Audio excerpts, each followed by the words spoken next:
Are we finally ready for the third installment of my month series featuring the March Dragon?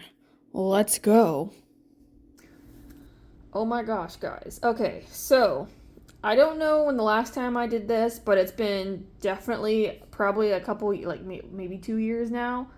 But we are going to be doing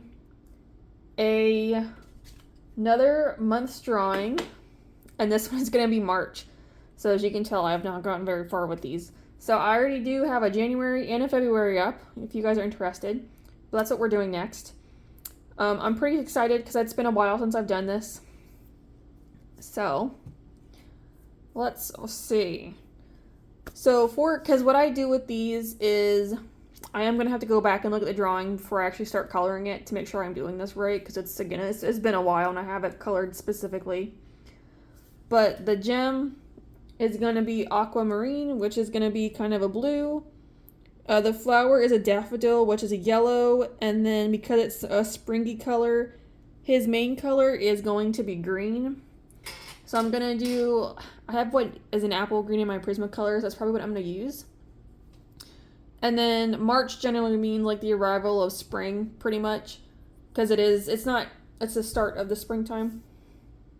So my thought was maybe have him bounding, like maybe he hasn't quite touched the ground yet. Just kind of give him a more playful feel, I think, is what we're going to do. So playful is what I kind of want to do. Not touching. Okay. I'm just trying to make little notes to myself so that way I know when I'm doing this. So I kind of want something like this, where he is kind of just bounding, if you will, and just kind of having some fun. And then maybe I could do a field for this.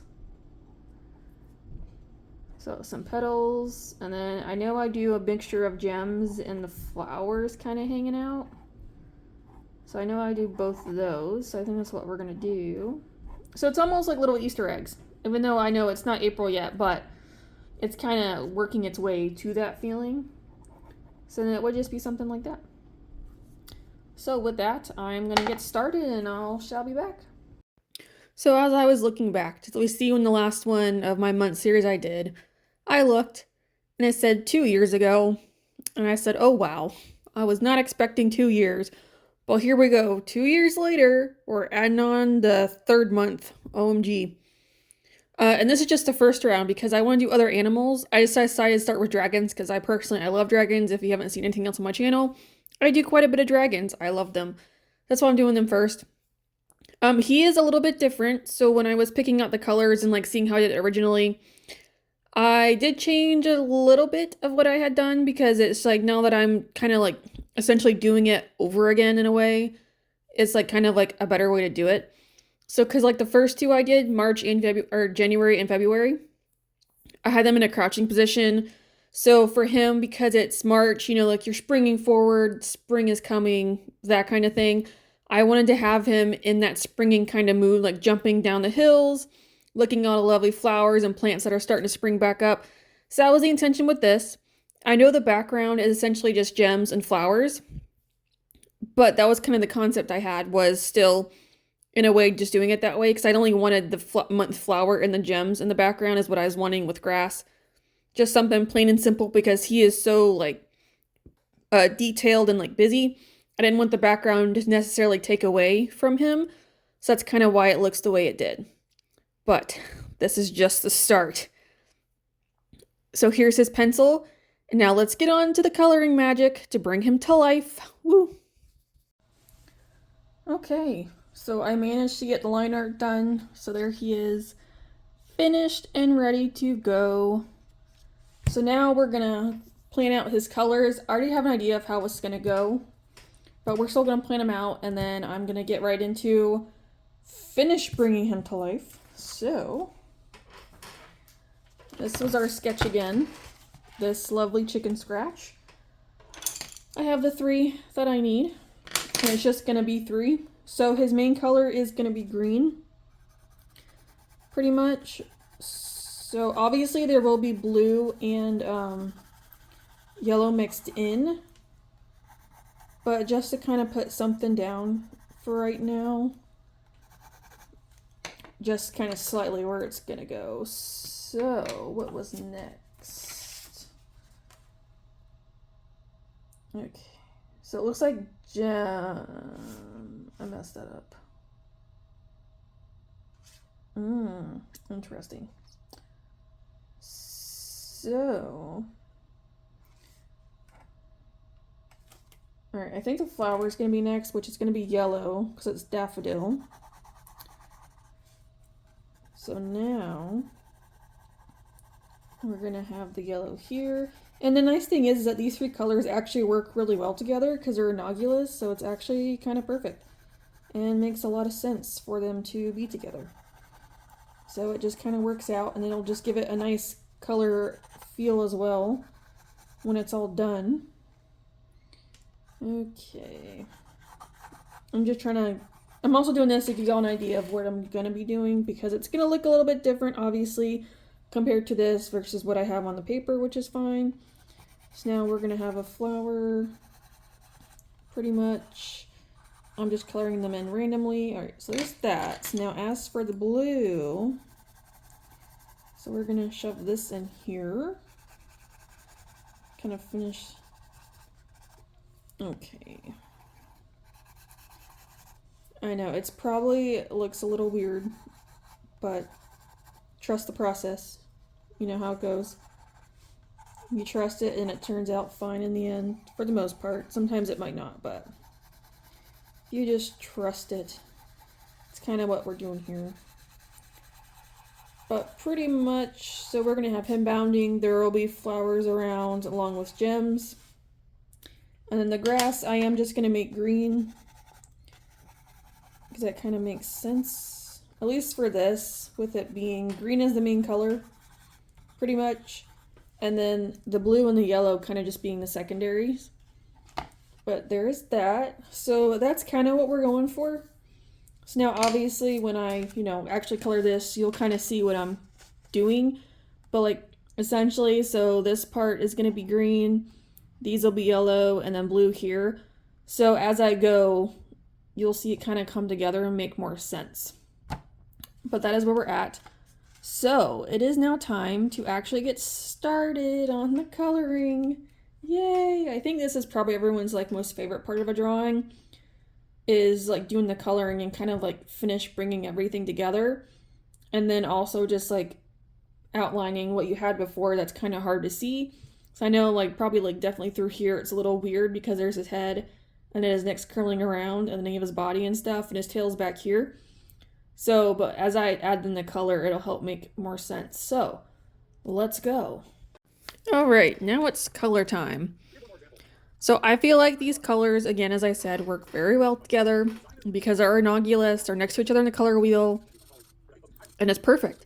And also just having that like bounding forwards colors with the bright blue, green, and yellow also just kind of adds to that springiness feel. I know spring I think is more of like the April time, but because it's March going into spring, I feel like it does work very, very nicely together. And again, I just wanted to add a little more movement into the drawing. And when I was doing the lighting, I wasn't 100% sure where I was going with it. So then eventually I kind of found that more towards the middle upper is where I would have the light kind of coming because of how I was starting to color everything. Where essentially like the outside was a lot darker. The inside had more of the lighting coming forward. And then with the dragon, that's kind of what I was trying to do here, where you'll see when I do pencil and whatnot, but like even like what I kind of currently have, like you can kind of see what I'm doing, where I have a good bit of the lighting, like a good bit of shading, I should say, across his body, especially because his wings are kind of folded over and then like somewhat coming out, to kind of have that shading part coming across the body. And also like his head as well is shaded, at least like the side that we can see is shaded because of where the light is coming from. So that's what I was like trying to do, and like trying to like do something a little bit different, because when I do these, I do try to do shading slightly different depending on what's going on like color wise. as what I try to do, just to add a little bit more. But the gems I would say are probably the hardest because I can only like do so much with the gem, I suppose. So, because I'm used to doing it a certain way, like when I color the rest of the dragon and like that, the outlines, but like because it's a gem, I only do like 3 of them is the other issue. So it's just like I have to like get really like blocky with it. I can't just color them normally. But I still think overall it actually works out really well with the way I color them. No, I'm not referencing any photos. I'm kind of just coloring them because I want to color them a certain way. And like I kind of have the basic concept of how a gem is colored. So that's why I'm like, I feel like it kind of works, at least like first glance it works. Like you can tell it's a gem, and just being on his body, I think just adds a little nice touch. So fun times all around, pretty much. But I kind of, when I was doing these month series, I'm not sure where I came up with them, to be honest. I might have been looking at like calendars or something, like other people's drawings that were somewhat similar to this. And that's when I came up with the month's idea. I'm not 100% sure. Again, I didn't start doing these till like 2 years ago, so it's been a long time. But I decided to do a gem because obviously like every month has its specific gem, or I guess some months have multiple gems. So I just kind of picked the ones that have, I guess the main gem, but also that would work with the other colors I picked. So then like, that's why the blue came in, because I think it's aquamarine is like the main month gem for March, and then having the green in there because it's like what colors represents March. Again, it's going towards spring, so it's going to start getting to become really green, which again makes sense, especially with like a lighter color, pretty much. Again, just to kind of elevate that spring feel, especially like when you see this, like you can kind of feel the energy coming through. And then with the yellow, it's a daffodil, which I think daffodil was either the only or the main flower for March. And again, it being yellow works very nicely with the green and the blue. So that's when I do these and I'm picking out flowers, and the flowers have multiple color options. I'm trying to pick which flower option works best with the other 2 colors, because obviously the gem is going to be a gem. Whatever gem that color is, it's going to be. The color representing the month might vary. So again, I kind of have to go based off of what would work well together, or like what I like, essentially, is what I'm kind of going off of. So that's where I'm like getting these colors from. Again, just to kind of help push a March feel. That's what I want to do without being like too obvious or like overly done, is just kind of have a somewhat nice feel and approach to it, to still kind of give a bit of what that month is giving, essentially. So I think it works. It just works overall and just looks nice. And they just complement, and that's my entire point, is I just want to complement one another and bring them together to make them even more special. That's what I'm kind of going for here. So, but I think right now, I mean, January worked really well because it was blue, purple, and red. So obviously, again, innocuous colors, very nice together. February was pink, yellow, and purple. So yeah, it works, but not as nicely as January and March right now. So that one's probably a little more oddball, but it's because it's got the purple and the yellow, which I know they work together, but it's also just like, oof, in your face. This is a lot more subtle, but again, it's still nice and bright with that bounding, happy, energetic feeling that you would get come springtime with the animals and the plants and everything. So it all just works out really nicely together. And it just came together so perfectly. Even just color-wise, like with the shading, I think I did really well. Like I didn't do anything like over the top, super crazy shading, but it was still enough to kind of give the feeling of what was happening. Because it is supposed to be a bright, nice day outside, you know, there's no harsh shading. It's supposed to be lovely and just kind of give a bit of a sunshiny feel with the rays coming down a little bit, even though I don't have them in here, but it still just gives that nice little effect. And there we go. And here is our March Dragon, all done and completed. Again, he turned out very nicely with all his colors. And again, the gems worked out really well. I probably could have done a little more layering of different colors somewhat with the gems, but I think as an overall appeal and just like a quick look, they actually turned out really nicely together. And also just having those flowers in there, again, just kind of add a nice little touch. But there he is, all done and completed. Yay! I'm so glad. He turned out really nice. He's probably the best one of the 3 so far, to be honest. But again, as I do more of these, I just get better at them. But with that, Thank you guys so much for watching, and I'll see you in the next one. And don't forget, check out some other videos I have available. All right, thanks for watching, and I'll see ya. Bye!